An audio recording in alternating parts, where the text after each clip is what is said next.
everyone, this is Monica James, your School Liaison Officer, and my son Connor and I are here to show you our DIY Marble Run game. We spent a lot of time working on this and we want to share with you some of the tips that we learned while working on it. But first I want to tell you a little bit about our game. So the idea is that we're going to have 10 marbles that Connor will put through the marble run. He'll start it at the top. It'll go down into this box, and down here in this box there's bowls and cups and small plates that have a number on them. And so depending on which one the marble lands in, that's how many points he'll get. So after putting 10 marbles down the run, we'll add up his score. So Connor's going to go ahead and start while I talk a little bit about the marble run.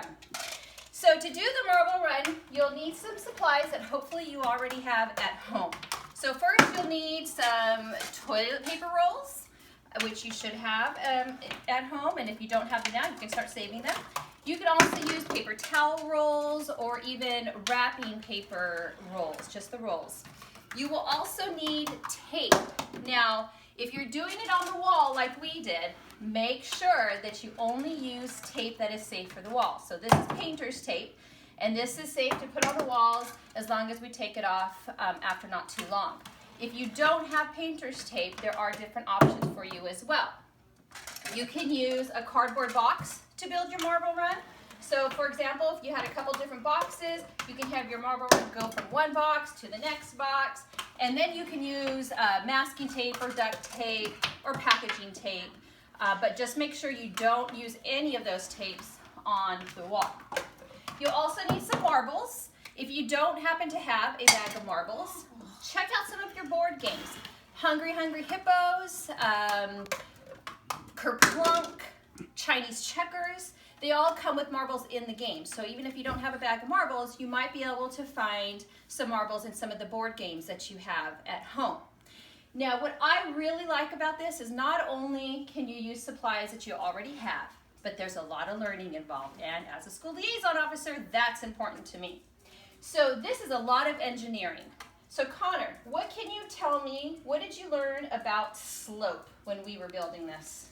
Well, speak to the camera. Well, when we were doing this, the slope, we would try and at least get it at an angle. Because if it's not an angle, if it's like coming up like this, it's just gonna fall off. It's not gonna make it.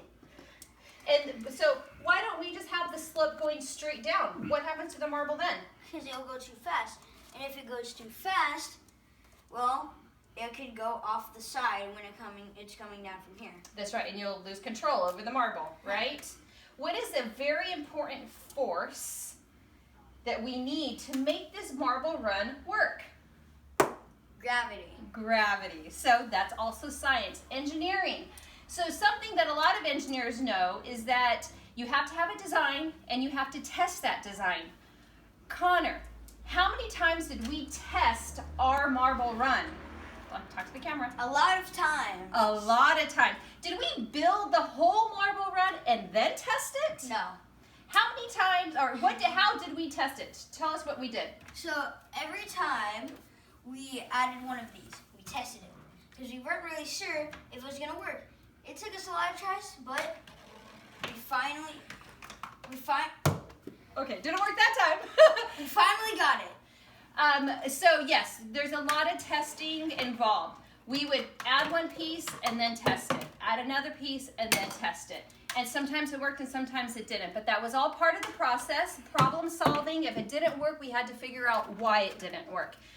So I hope that you all will be able to build your own marble run game and using supplies that you already have at home. I would love to see pictures of your marble run game and to see what kind of design you created. Thank you very much. Stay safe and stay healthy.